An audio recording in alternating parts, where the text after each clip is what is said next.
این عدم خود چه مبارک جایی است که مددهای وجود از عدم است. همه دلها نگران سوی عدم، این عدم نیست که باغ ارم است. این همه لشکر اندیشه دل، ز سپاهان عدم یک علم است. ز تو تا غیب هزاران سال است، چو روی از ره دل یک قدم است. دوستان خوبم سلام، امیدوارم حال همتون عالی باشه. موضوع مورد بحث امروز ما در مورد همون بی خود بودن و عدم هست.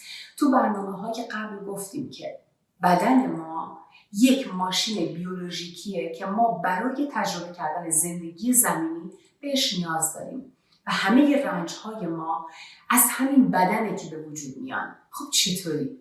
بدن ما برای زندگی و بقا به اکسیژن، آب، غذا، نور آفتاب، پوشاک، سرپناه، دارو، سکس و خیلی چیزای دیگه نیاز داره. این جسم مسلماً پدر داره، مادر داره، خواهر داره، برادر داره، رفیق داره، میخواد خانواده تشکیل بده، بنابراین عاشق کسی میشه، بچه دار میشه. بنابراین وابستگی ها، مسئولیت ها، رابطه ها، خواهش ها و نگرانی های بیشتری هم به خاطر رفع وجود کردن این نیازهای جسم خودش و جسمهای دیگران که بهش ارتباط دارن براش به وجود میاد.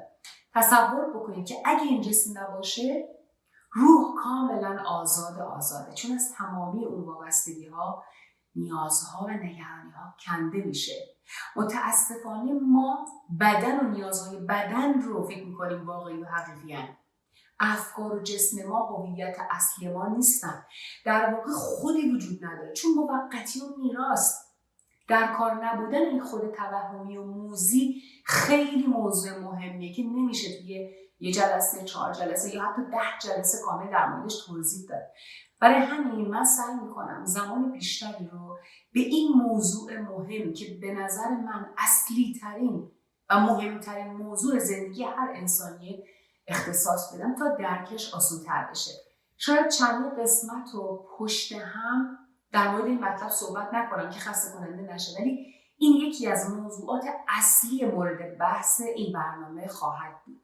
پس چی شد؟ ما ماشین‌های انسانی هستیم که زندگی زمینی رو در یک پریود زمانی روی زمین تجربه می‌کنیم. به عبارتی اگه بخوایم ساده‌تر بگیم این میشه که ما متشکل از 2 قسمت هستیم: وجود و ماهیت. وجود همون روح ماست و ماهیت همون بدن فیزیکی، احساسات و امیال ما هستن. از دیدگاه روانشناسی ما انسان‌ها موجوداتی خلاق، انتخابگر، اجتماعی، قابل تغییر و مسئول هستیم. ماهیتمون چیزیه که در طول زندگی و دوران رشدمون بهش تبدیل میشیم. حالا وجود چیه؟ این وجود که مقدس و بی‌نهایته در درون این ماهیت یا فضایی به نام جسم یا تن حضور داره. گفتیم جسم یا تن نباید پرستیده بشه و نباید تحقیر و فراموش بشه. یعنی هر 2 تا کار منفی و اشتباه و نباید انجام بشن، بلکه تن یا جسم باید به عنوان فضا یا خونه‌ای که این وجود الهی و مقدس درش قرار داره و امانت از زمین بهش احترام گذاشته بشه و به بهترین شکل ازش مراقبت و نگهداری بشه. مهمترین راهکاری رو هم که اکثر روانشناسا یا سالک‌ها یا عرفا همیشه روش تاکید میکنن همین خودشناسیه. ولی با این تفاوت که در این راه خودشناسی شما هرچی از قبل در مورد خودتون میدونید رو کاملا باید فراموش بکنید و دور بریزید و از اول شروع بکنید به بودن در لحظه حال، یعنی همین الان، و شروع به تمرینات مدیتیشن یا آرامسازی فکر کردن و رفتن به لایه‌های عمیق‌تر درون. وقتی اون خود اصلی و اون عدم و آرامش و حقیقت وجودیمون درک شد، یعنی تمام. یعنی ما به هر چیزی که باید رسیدیم. تمام هویت ما شده اسم ما، اسم خانوادگیمون، پدر مادرمون، دختر یا پسر کسی بودن، شغلمون، جنسیتمون، مادر یا پدر بودن، خواهر یا برادر کسی بودن، در صورتی که ماهیت ما ابداً هیچ کدوم از اینا نیست و کاملا غلطه. همین الان یه نفس عمیق بکشین و بیاین تو لحظه حال. چشاتون رو ببندین، بدنتون، جنسیتتون، اسمتون، خانواده نقش پدری یا مادری، شغلتون، ملیتتون، مکانی که درش هستین، همه رو فراموش میکنین و بریزین دور. میبینین تمام استرس ها و نگرانی ها و دغدغه هاتون که مرتبط به همین جسمتون هست ناگهان غیب میشن و میرن کنار. ادامه بدین به عمیق و آرام نفس کشیدنتون و توی زمان حال بمونین. الان چی حضور داره؟ یک وجودی که هیچی توش نیست. نه زنه، نه مرده، نه معلمه، نه مهندسه، نه دکتره، نه پدره، نه مادره. هیچی نیست، حتی اسمم نداره. فقط در بدن کسی که اسم داره حضور داره. این شاهد، این حضور، این هیچی همون عدمه. همون عشق بی انتها و وجود اصلیمونه. همونی که تو 7 سالگیتون بوده، تو 20 سالگیتون هم بوده. همین الان هم هست، نه عوض شده، نه کم شده، نه زیاد شده. این ناظر ساکت همیشه شاهد داستان یک زندگی زمینی و اتفاقاتی بوده که اومدن و رفتن. این دیدن، این آگاهی، این هوشیاری، این حضور تمام چیزیه که ما باهاش توی برنامه سر کار داریم. حضوریه که نه قضاوت میکنه، نه ارزیابی میکنه، نه طلبی داره، هیچی، فقط ناظر مطلقه. توی این شعر هم مولانا از همین فضای درونی صحبت میکنه، از همین هیچی که اسمش عدمه.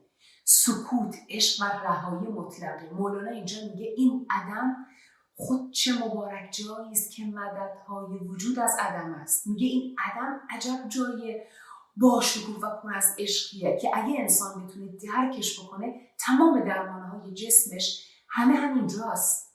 همه دلها نگران سوی عدم.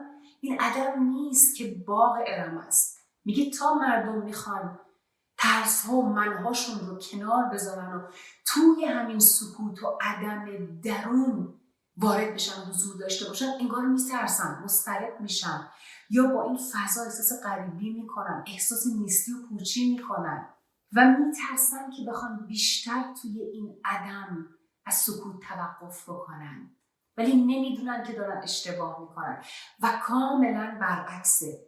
همه خلاقیت ها آرامش و صلح و آشتی و رهایی از همین عدم یا هیچی که بلند میشه و بسیار هم جای مبارکیه، بدون اینکه دانش خاصی لازم باشه، بدون هیچ حرکت اضافه. از این فضا اون حقایق شروع به کار میکنن. این فضا جاییه مثل باغ ارم و از 100 تا باغ ارم که کنایه به بهترین و خوبترین جایی که همه ما میشناسیم داره، یعنی همون بهشت. میگه حتی از اونم بهتره. مولانا میگه انسان ها نمیدونن که تمام راهگشایی ها و یاری دهندشون از همین فضای عدمه.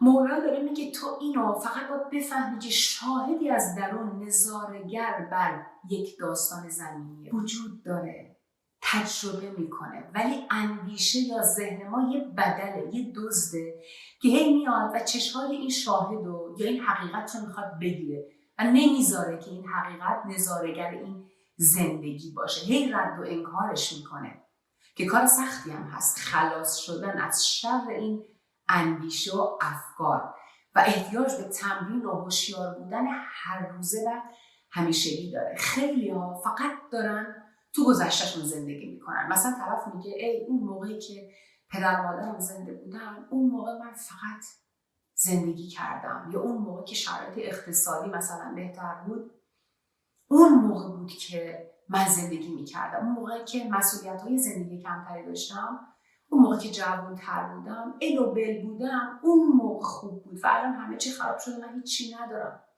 خیلی هم برعکس، تو آیندم بذار این مدرک رو بگیرم، این خونه رو بخرم، اون ماشین رو بخرم، بذار مهاجرت کنم، بذار پولدار بشم، بذار ازدواج بکنم، خیلی کارهای دیگه بکنم، اون وقت زندگی میکنم.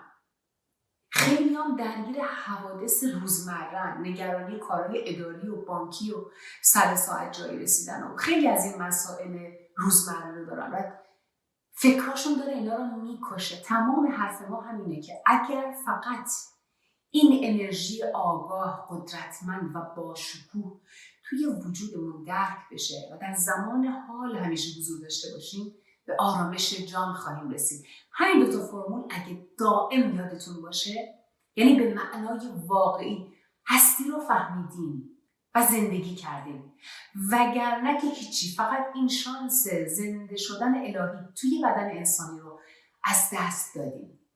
عزیزان، توی برنامه‌های آینده بیشتر در مورد این عدم صحبت خواهیم کرد. به خدا میسپارمتون و لحظه‌های خوشی رو برای تک تکتون آرزو دارم. تا دیدار دیگه، خدا نگهدار.